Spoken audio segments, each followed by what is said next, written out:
The vast majority of people think that communication is about talking. That's what they think. And so therefore, if I can out-talk you, then I'm going to win this battle. But I want to out-listen you. Wow. Okay? There's a big difference there.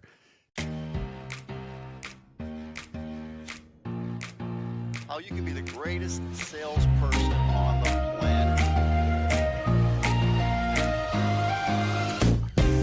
Welcome to the Rethink Sales Show. My name is Derek Kelly. I am joined by Jim Shorkey. And Jim, after 50 plus years in sales, what have you learned about serving the customer?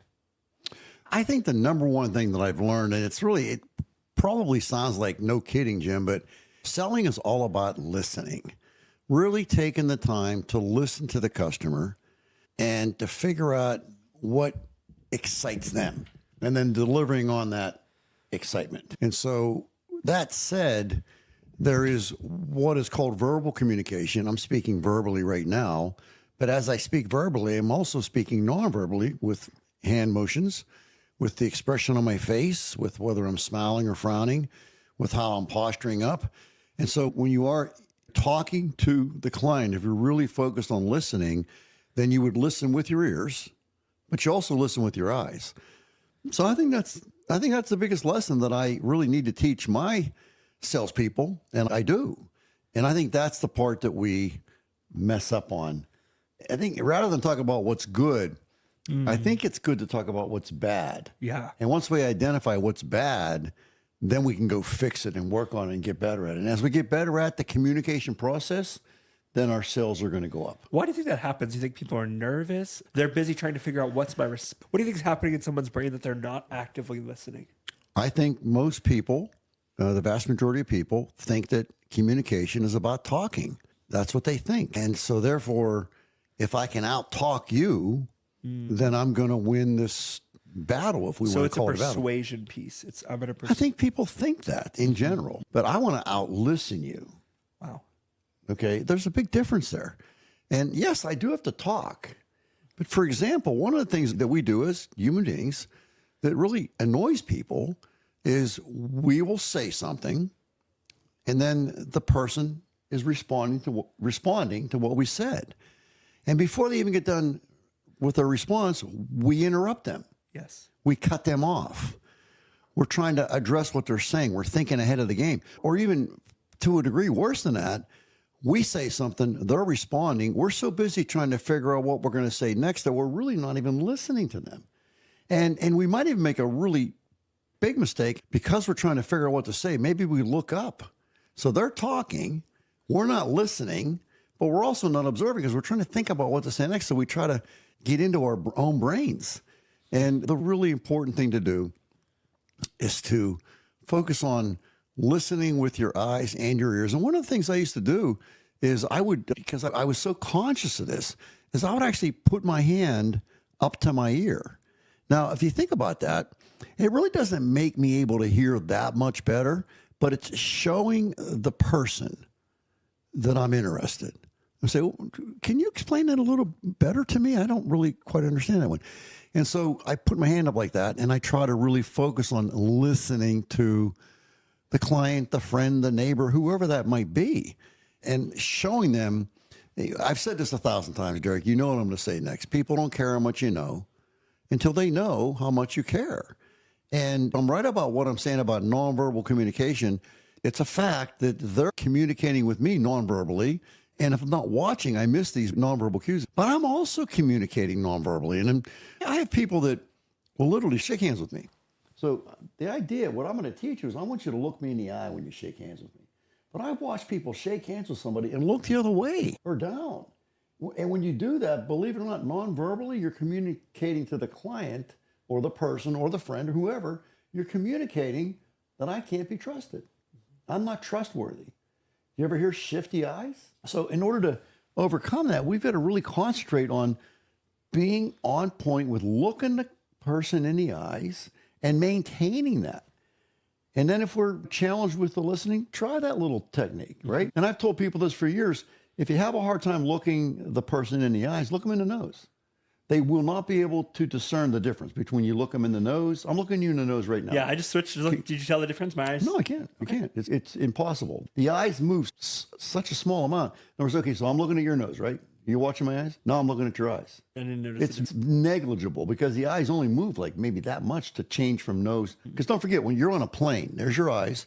And when you want to move up to the eyes, you're moving the end up that point. Look how my arm moves. So this part moves this much. This part here barely moves at all.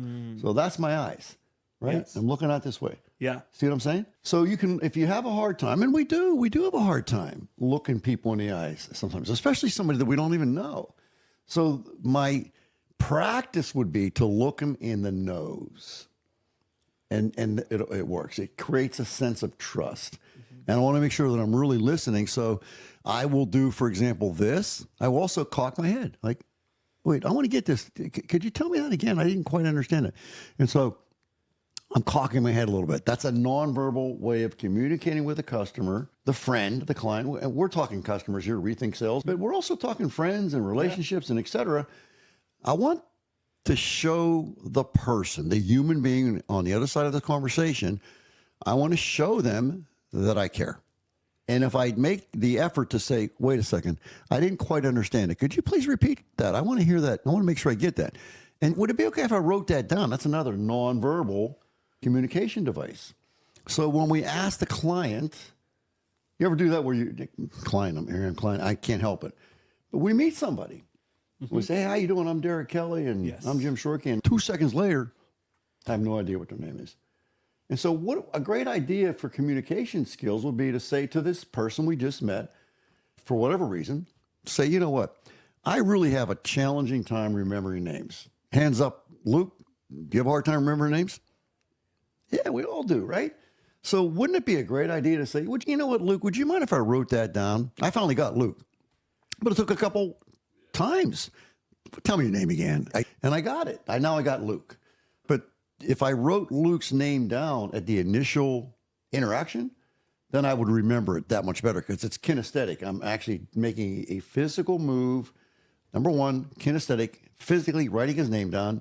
2, visually looking at the name and then hearing him say the name. So I'm hitting 3 different senses right there alone. And I will remember it after I do those kind of things. But when I tell Luke, first of all, we're looking to always establish that common bond. If I say to Luke, hey, Luke, let's do a quick introduction. Tell me who you are. My name's Luke. Hey, Luke, nice to meet you. Hey, Luke, I got to tell you, I have a hard time with remembering names. Would you mind if I wrote your name down? I want to capture it. I don't want to forget it. Would that be okay? I got a pencil and a piece of paper. But what if I just showed you? That you care There you about go. me enough to write my name down. There you go. Which makes me feel like you care about me. Yeah. And you know what? But also, didn't we just develop a little bit of common ground? Because a lot of times when you say to somebody, say, yeah, me too. Here's my card. That way you can remember me. And we should all have business cards. That's a great idea when we're meeting people, because that way they're going to forget your name. Oh, they yeah. just are. And are there people out there that have a perfect memory? Yeah, there are, but they're few and far between. Most people are going to forget your name. Now, Luke, if you were talking to me right now and we just met and you forgot my name, okay, how would you feel about that? I would have to start calling you sir. Exactly. You'd feel bad. But also, you would also try to remember my name. You try to be looking for somebody to say my name. This, like Derek walks up and says, hey, Jim, did you remember to bring your phone? Ah, I got Jim. Yeah, I catch that too sometimes. Hold on. While you're trying to remember my name, now I want you to stop and think before you answer. While you're trying to remember my name, what aren't you doing? You're paying probably very little attention. You're not listening. And what did I tell? It gives me the chills. I always know when I'm on the right track when my body sends me that chill. I know I'm on the right track. What happens when you're trying to recall the name, you're not listening to the person. And if it's in a selling situation, it's very damaging because you're going to miss stuff that's important. So wouldn't it make sense to strategically say, how about if I write your name down? That way I won't forget it. And even if it's just Luke, I'd like to have the last name as well, but if I got Luke, I'm happy with that. I can start to refer people. Also, another thing about people in general, they like to hear their name. Like when I say to you, Luke, hey, Luke, come on over here. I want to show you something. Or, hey, sir, come on over here. I want to show you something. Well, it sounds hokey at best, sir. Yeah. Sir, ma'am, Mrs. It doesn't sound good. Right. Versus my wife's name is Amy. It's not ma'am. It's Amy. And she would prefer to be called Amy. Just Yes. You called me when we came up here, Luke. You called me Mr. Shorkey. I said, Luke, please call me Jim. I'd rather you call me Jim. I'm just Jim. I ain't no big deal. Yeah. And he just was, Luke was not, he was being respectful per se, but I'd rather be called Jim. I really would. And he will never call me Mr. Shorkey again. He'll call me Jim from now on. And I've realized this in my own life, places where, as I told you, our team has gotten bigger over the past year. Yeah. And I've recognized Brad confronted me on this and it was so good. I was in meetings and I was trying to get back to our team. I'd be listening to a client, but I'd be on my computer, usually taking notes, but sometimes I would sneak off and respond to the team member like, oh, you need to do this. Terrible idea. But and Brad was like, stop doing that. And I was like, why? I need to get back to the team. And he was like, because the client's paying us X to sit It's in a front of them. terrible idea. And then he said, you're responsible for the conversation we're having. Yeah. And if you come back later and say, oh, I missed that, maybe Brad could fill me in, but we're responsible for that conversation. And I wasn't doing it every minute. Oh, I understand that, but still, they say that when you walk into let's talk restaurants. So I'm meeting you at the restaurant, and I walk into a restaurant with my cell phone in my hand. What I'm saying to the person that I'm meeting is, I don't care about you. Yep. All I care about is, now that's an exaggeration, of course, Sure. but Yeah. man, I tell you, if you're out with somebody and you keep looking at your phone, I leave my phone in the car. I truly do. Out of respect for Luke, I leave my phone in the car. The only reason my phone's up here right now is you guys are using it to record. Yep. But it was when you said we want to use your phone today to record. What did I have to do? Walk back down the steps, figure out where it is, grab it, walk back. I up the did, steps. yeah, Yeah. Because I don't want to be like I'm talking to Luke right now. This is Luke. I'm talking to Luke. Hey, Luke, how you doing? So I'm talking to Luke, but I'm doing this while I'm talking. Yeah, that's pretty cool. That's interesting. And I'm saying to Luke, I care more about this than I care about you. So those of you that are out there actively selling, you gotta leave the phone in the car, at your desk. Don't take your phone. Don't take it. Pay attention to the client. Those calls, those things that you're missing because you're with a client, they'll wait. And if they don't, most of them will wait. Most of them, you can get back and say, hey, listen, I was with a client. Sorry. Can I help you now? But do not be with a client, cell phone in hand. Bad idea. That's a terrible idea. As a matter of fact, if we were going to, I know the guys, a lot of the guys and girls at the dealership, when they sell a car, they take a picture and post it online. I think that's pretty cool. If that was me doing that, I'd have to go get my phone. Yep. I would not have it with me. I would not. I intentionally, when I go I'm going to go visit my grandchildren. I leave my phone in the car. Yep. My time with my grandchildren is my time with my grandchildren. I should not be on the phone. I need to pay total attention to them or my wife or my children or whomever that would be. I'm not bringing my phone. So listening is That's it. After all those No, years, that's it. listening is that number one. You have 2 ears, 2 eyes, 1 mouth. And we tend to want to use this one thing versus these 4 things.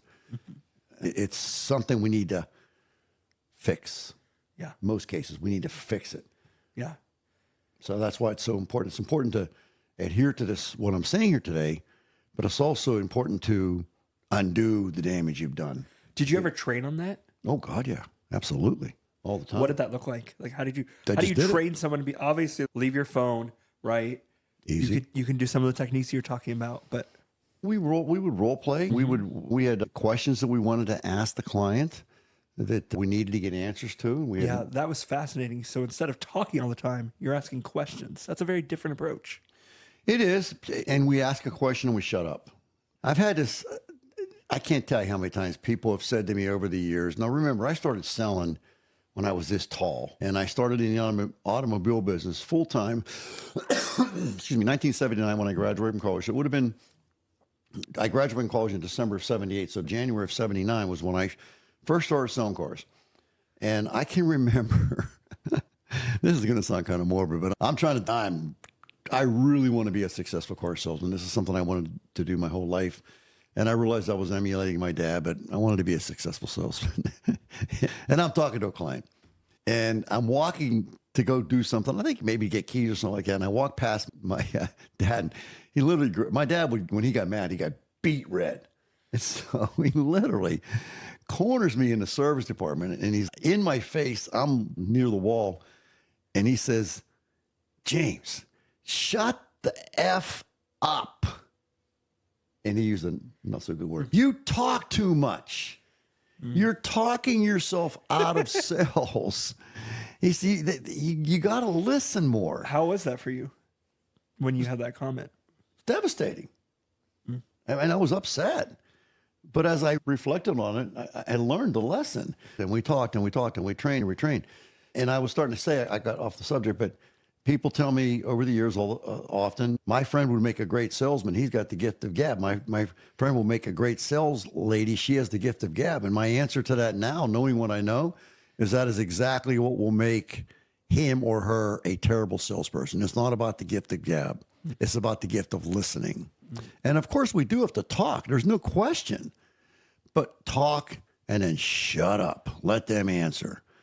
And then you respond to what they say when they're finished saying it. And then you just keep that ebb and flow going of talking and listening, talking and listening. And I do mean not interrupting, not cutting them off, not answering questions that haven't been asked yet.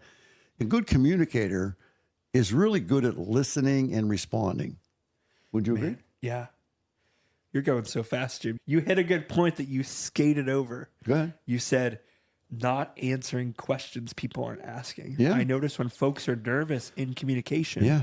they'll start answering questions that nobody ever asked. Exactly. They're like, oh, yeah, just so you know, the price is this, or Yeah. I just want to make sure I didn't forget to tell you that the trunk has this, or whatever the situation is. That's how you talk yourself out of sales. Let's address the points that they want to address, not the ones you want to address. Like in our business, the automobile business, there was a lot of conversation over the years, forever, still going on today.